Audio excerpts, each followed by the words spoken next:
अहमदनगरमधील सावेडी तलाठी आणि circle anti करप्शनच्या जाळ्यात अडकलेत। अहमदनगरमधील सावेडी तलाठी सागर भापकर आणि मंडळ अधिकारी शैलजा देवकाते यांनी लाचेची मागणी केल्याप्रकरणी त्यांच्यावर गुन्हा दाखल करण्यात आलाय।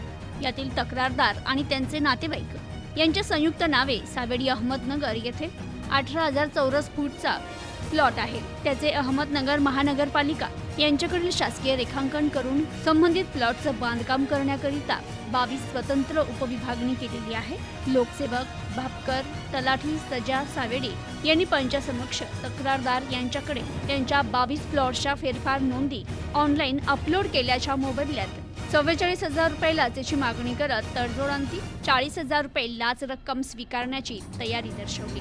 लोकसेविका शैलजा देवकाते मंडळ अधिकारी सावेडी यांनी तक्रारदार यांच्याकडून संबंधित प्लॉटच्या फेरफार नोंदी मंजूर करण्याकरिता 44,000 रुपये लाच रक्कम स्वीकारण्याचं मान्य करत लोकसेवक सागर भापकर तलाठी यांच्यासाठी प्रत्येकी 500 रुपये प्रमाणे 22 प्लॉटचे 11,000 रुपये लाचेची मागणी केल्याप्रकरणी गुन्हा दाखल करण्यात आलाय।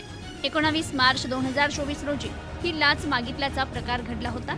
याबाबतची शहानिशा करून लाचलुचपत प्रतिबंधात्मक विभागानं कारवाई केली आहे। Bureau report news today 24 Ahmednagar.